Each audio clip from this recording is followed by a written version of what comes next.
उपवासाला जर उसळ खाऊन कंटाळा येत असेल तर असा काहीतरी वेगळा पदार्थ बनवायचा। इथे मी तुम्हाला भगर आणि साबुदाण्याचे असे आप्पे बनवून दाखवणार आहे। अगदी कमीत कमी तेलात बनतात आणि छान असे कुरकुरीत बनतात। चला तर मग आपण रेसिपीला सुरुवात करूया। आप्पे बनवण्याकरता मी इथे 1 वाटी एवढा भगर घेतलेला आहे।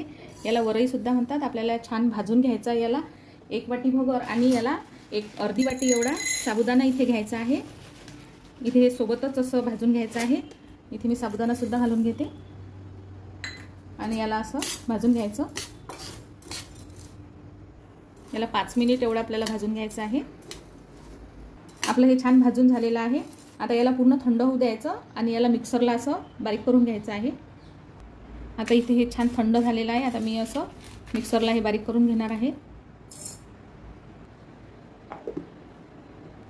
हे मिश्रण मी छान असं बारीक करून घेतलेलं आहे। हे बघा। आता या मिश्रणामध्ये अर्धी वाटी एवढं मी शेंगदाण्याचं कूट घालून घेणार आहे। अर्धी वाटी एवढं दही हे सुद्धा टाकून घ्यायचं आणि चवीनुसार मीठ घालून घेते आणि 1 चमचा एवढी साखर।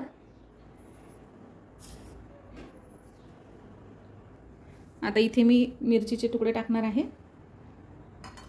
आणि 1 बटाटा घेतलेला आहे मी। हा कच्चाच बटाटा आहे। याला मी असं किसून घालणार आहे किसणीने। इथे मी हा किसलेला बटाटा असा धुवून घेतलेला आहे किस, तो इथे घालणार आहे। आता इथे छान असं मिक्स करून घ्यायचं पहिले। हे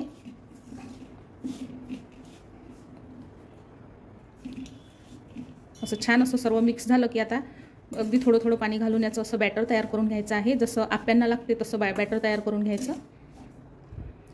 आता इथे मी थोडं थोडं पाणी घालून याचं असं बॅटर तयार करून घेते। असं पाणी एकदम नाही घालायचं, अगदी थोडं थोडं घालायचं।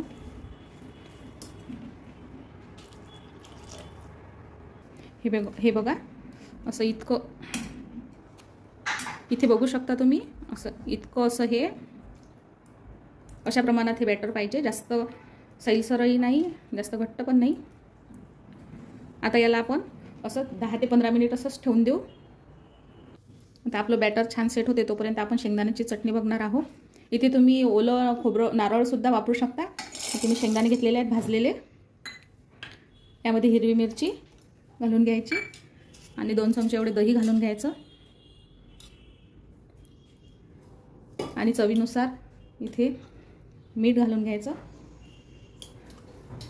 आणि साखर घालून घ्यायची 1 चमचा, किंवा जर गोड जर आवडत असेल तर जास्तीची घालायची आणि थोडेसे जिरे घालून घ्यायचे आणि याला मिक्सरला छान असं बारीक करून घ्यायचं। थोडंसं पाणी सुद्धा ॲड करायचं यामध्ये। इथे आपली ही अशी शेंगदाण्याची चटणी बारीक करून झालेली आहे। इथे मी तेल तापवून घेतलेलं आहे। यामध्ये थोडंसं जिरं घालणार आणि याला असा तडका देणार आहे। इथे आपली चटणी तयार झालेली आहे। इथे आपलं बॅटर छान असं सेट झालेलं आहे, बघू शकता। आता इथे मी इनो घालून घेणार आणि थोडंसं पाणी घालून घ्यायचं त्यावर। याला असं मिक्स करून घ्यायचं आणि याचे लगेच आप्पे करायला घ्यायचे।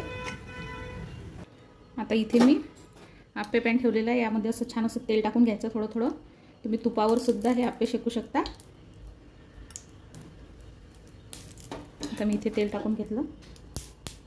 तर पूर्ण असं पॅनला तेल लावून घ्यायचं। यामध्ये असं आता थोडं थोडं बॅटर टाकत जायचं। सुरुवातीला असं साईडने टाकायचं।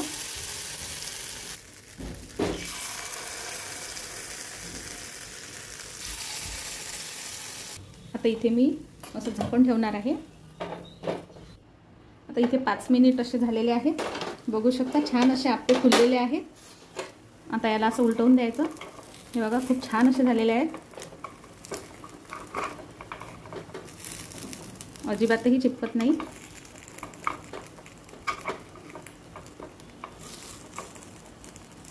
हे मी सर्व उलटवून घेतले। आता खालच्या साईडने पण छान होऊ द्यायचे आहेत। आता खालच्या साईडने सुद्धा छान असे शेकून झालेले आहे, बघू शकता। आता इथे मी काढून घेते। हे झाले तर आपले उपवासाचे आप्पे तयार। हे बघा मी तुम्हाला तोडून दाखवते। अगदी छान असे आप्पे होतात। बघू शकता अतिशय जाळीदार असे आप्पे झालेले आहेत आणि चवीला पण खूप छान लागतात.